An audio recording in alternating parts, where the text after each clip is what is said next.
Show with me, Joe. It's Wednesday, which means it's Window Wandering Wednesday time, where we look out glorious, awesome, great-looking windows all over the world, and I read news headlines, give my opinion, and generally just word vomit, I guess. Just talk about my feelings on the stories of the day relating to, I don't know, anything. Whatever comes up. Could be anything. Let's hop into our first window here. While I wait, see what we got. Window swap me. First one is in Greece, and we've already been to this window before. This is a repeat window, and it's got some chill hop music. Doesn't look very Grecian, though. I feel like we could do a better window in Greece. Hey, looking out that window in Greece. Not wearing my winter fleece. Enjoying that sunny day. Because we got outside and had a little play. I don't know. We gotta go to the next window. No more rapping.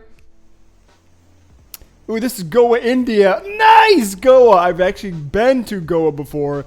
It's a beach town in India. It looks like we're storming right now. And also there's a crazy flicker going on with this camera. I don't know why, but it's really annoying. So I really like this window, but we got to go somewhere else because that flicker is going to drive us crazy. Daegu, South Korea. We had this window last time. It's a gorgeous window. We'll stick here for a minute while I read this first headline. What have you got for me today? Airbnb plans to confidentially file for an IPO this month. Confidentially, so they're trying to do an IPO under the radar. If you're not familiar with IPOs, that is an initial public offering where a stock or a company lists on the stock market at its initial price. So its very first offering on the stock market, they just list themselves. It's called an IPO. Companies do it when they get too big to go to investors. Airbnb is finally ready to do an IPO, but the problem is that with this COVID-19 situation, lockdown, quarantine, they've just had a big hit to their business and to their profits. So I'm very curious how that's going to go. The most recent one that happened this year that did well was Lemonade. Just happened a couple weeks ago. I meant to get on it, and it popped up. It was a great product, great filing. All of their paperwork looked legit compared to like Uber and Lyft, who also listed this year, I think. And theirs just flopped. It was so bad because they're not making revenue. If you're in business, you got to be getting a product in for cheaper than you're selling it for. And Uber and Lyft were not doing it. They were just racking up expenses because of their drivers and such. And in another big blow, before I move on, they also just got a court ruling that they have to list certain employees or drivers not as gig employees but as actual employees, and also provide them with health insurance benefits and other sorts of protections that come with being a registered employee of a company. Because if you're driving for more than 40 hours a week, you're not a gig employee anymore. You're a freaking employee. So it was a big blow to Uber and Lyft, and I'm very curious how it's going to change their offerings. Let's go to another window here, and I'm going to read a little bit more about Airbnb. Madrid, Spain. This would be a nice window if there wasn't somebody knocking on forks in the background. Like, what is somebody doing there? Are they eating? What is going on? It's awful. Airbnb is planning to submit a confidential filing with the SEC to go public later this month. With shares trading by the end of the year, the company's plans to go public have been delayed due to the pandemic. It has also laid off a quarter of its employees to cut costs and make its balance sheet look better for their filing, I'm sure. Airbnb's 2020 revenue will be less than half its 2019 earnings. Its valuation has dropped from $18 billion to $18 billion from $31 billion in 2017. The company has since raised $2 billion in funds in April to get through this crisis. I will say this about Airbnb. They, at one point, even before they got their first round of funding, after they came out of Y Combinator, they were almost about to go out of business, and they started selling cereal boxes, custom cereal boxes with, I think they were called like Captain McCain's and Obama O's. And they made ends meet by selling custom cereal boxes, complete with real cereal on the inside, because two of the founders were designers. And this is how they came up with a way to get some capital. I believe they raised like $50,000 selling cereal boxes. And now they're collector's items, obviously. But yeah, that was how Airbnb got their start, selling cereal. You could actually look that up, Google it. Obama O's and Captain McCain's. If you're enjoying my wandering mind, please hit that subscribe button and come back every Wednesday, and then mash the bell to get a notification every time I upload a new video. I thank you for that. Android, the operating system of many phones, is now the world's largest earthquake detection network. This sounds pretty cool. The Android Earthquake Alerts System is an earthquake detection network that uses Google Play Android phones.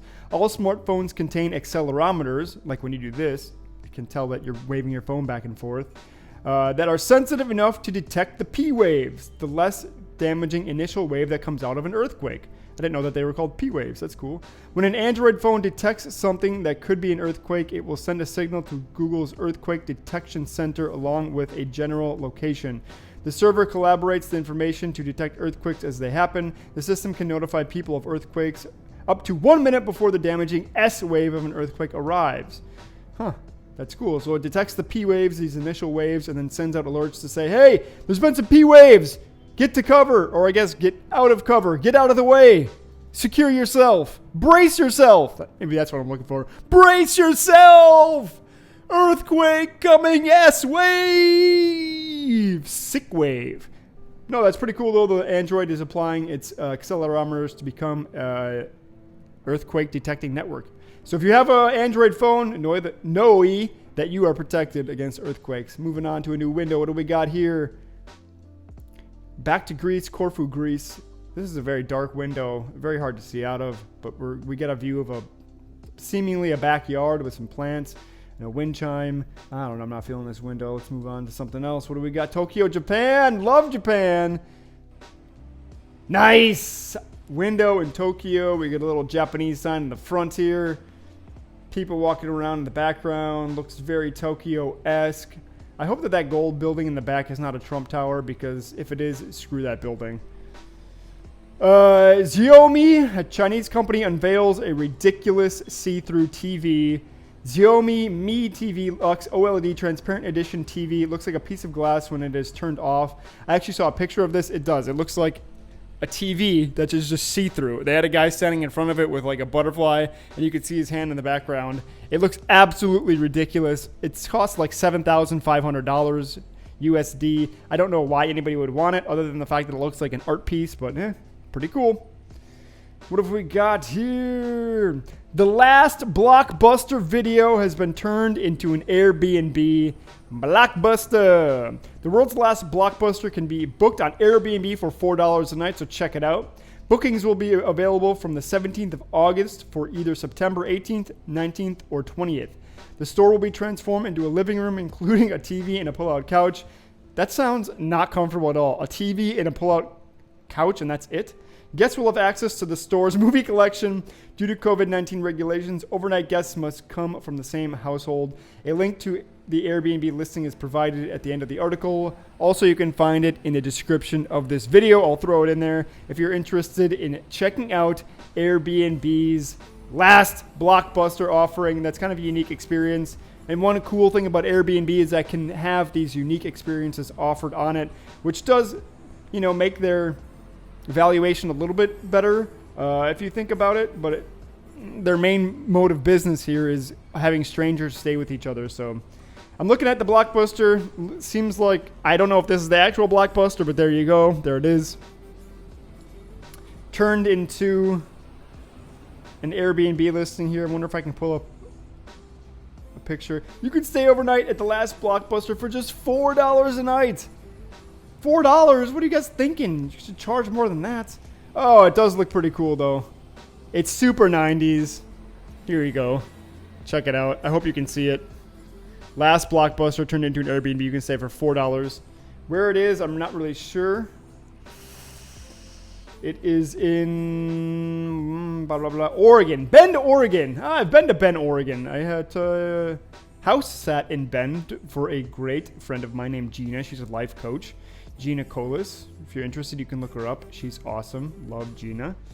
Taught me the power move, which when you're feeling nervous and you're about to give a speech, I don't know, ask somebody out, whatever, There's a thing called the power move, and I think Tony Robbins talks about this a lot, but it's just pretty much changing your state of energy. So you get up and you make a fist, and then you punch downward and you scream yes. It looks something like this. Yes! Probably peak the microphone. You do that a couple times. It gets your body moving. It gets your energy up. Gets you smiling. Sounds crazy. You look crazy. But it works, man. It definitely changes your energy and your frame to put you in a much better and more positive mindset for your speech or whatever challenge is ahead of you. Let's switch out a window here and see what else we got. Oh, this is the Frederick Douglass window. I think that's Frederick Douglass. If it's someone else, correct me. But this is in New Bedford, Connecticut, USA. We'll go to another window, see what we get. We're getting a lot of repeats now.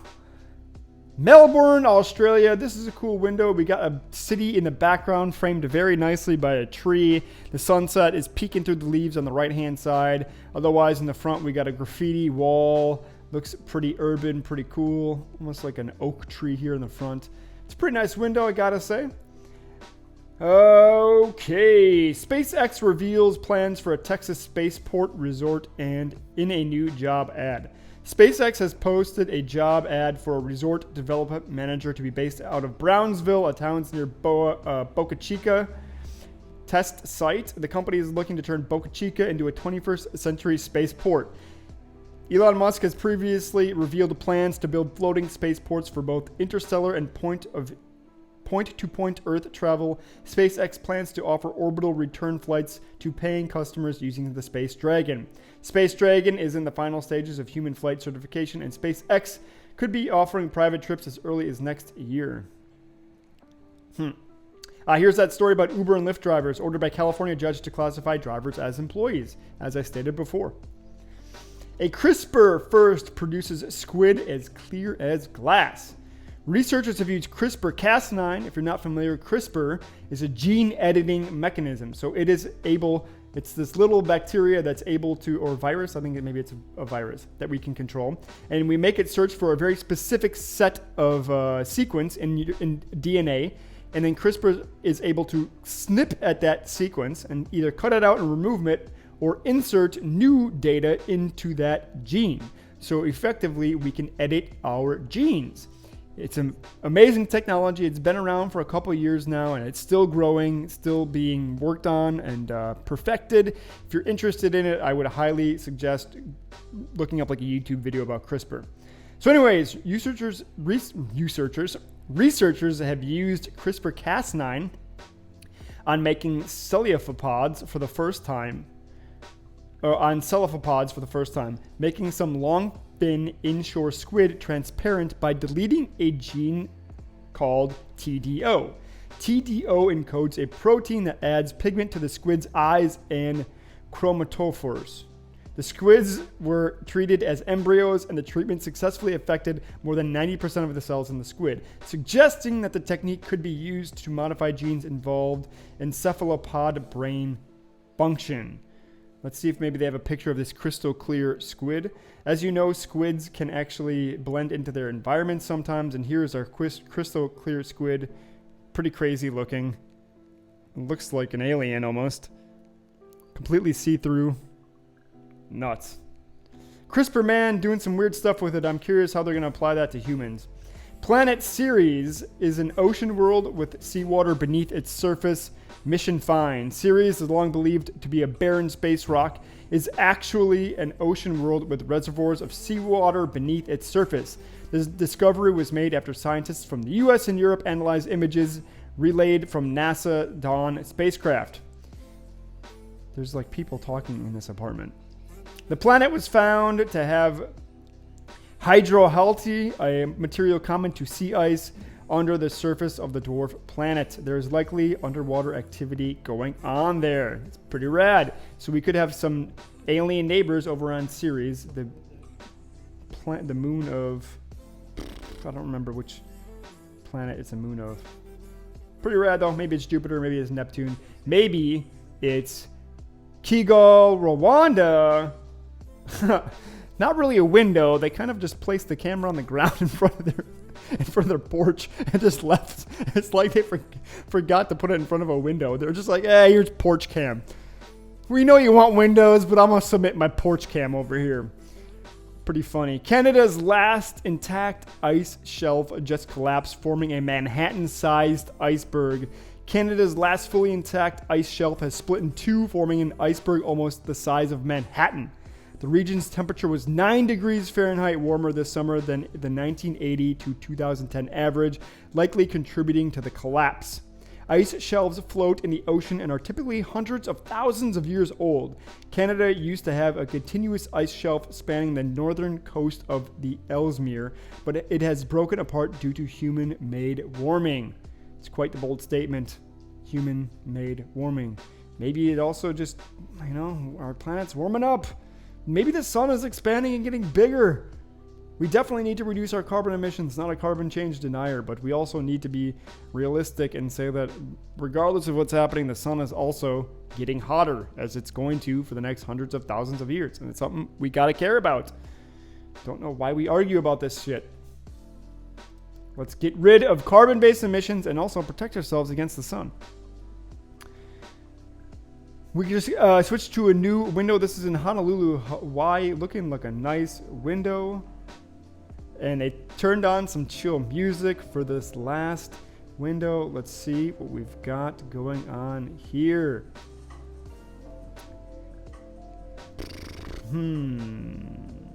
Tired of Zoom calls or digital phone calls? Company offers at-home hologram machines. Portal Inc. is a Los Angeles-based company that has created a phone booth-sized device that allows people to talk in real time with a life-sized hologram of another person. Star Trek! Here we come! First step to the holodeck. How rad. This is going to be so cool. The device can be used to interact with recorded holograms of historical figures. What? He just called it! Or relatives who have passed away. Standing at 7 feet tall, 5 feet wide, and 2 feet deep, the portal device can be plugged into a standard wall outlet. The device starts at a mere 60 grand. A slideshow featuring the device is available on the website. Let's check it out here. Okay. Where do we got a picture for us?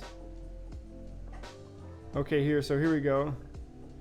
So here's in the picture. We see somebody sitting in the studio on a chair. And it's, I think, a test image. And then over to the right-hand side, we have the hologram version of him in the phone booth.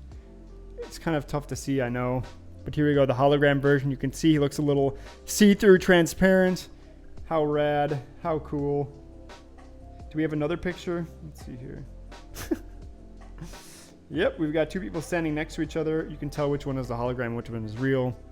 Looks pretty real to me. I wonder if that's pre-recorded or... No, they said it was live, right? I don't know why they have this picture. How crazy. Portal. I think they have a video as well. Oh, they do. How do I make this bigger? Or maybe...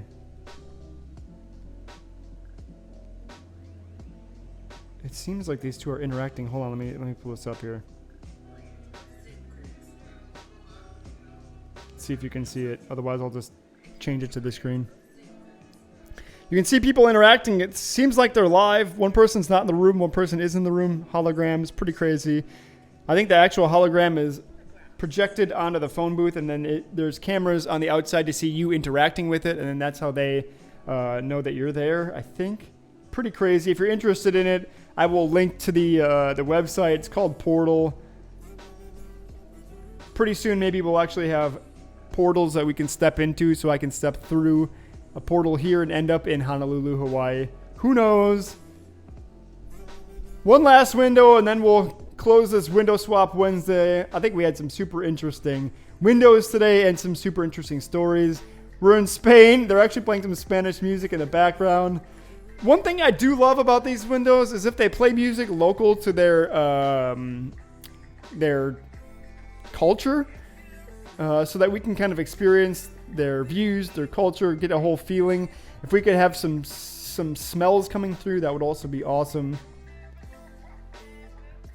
So this is Spain. Nice beachfront window. Nice green wall in the front. How great. That's been Window Wandering Wednesday here on the Joe Show, where we swap windows and talk about headlines. I hope you learned something. I hope it was interesting hanging out with me on Wednesday. I think this is the one that everyone really loves on my show. We look forward to Wednesdays. I look forward to Wednesdays, spending them here with you. Come back tomorrow for Thoughtful Thursday, where we have an article that's thoughtful, some sort of life advice, self-help, whatever. We'll find out what it is. Could be anything. Also, I've been playing games on the weekends. Those videos have also been regarded very well. And then on Fridays, we got Free Compliment Fridays, where I write some compliments to some strangers. In the meantime, do something good for yourself, because I love you. We'll see you then. This has been The Joe Show.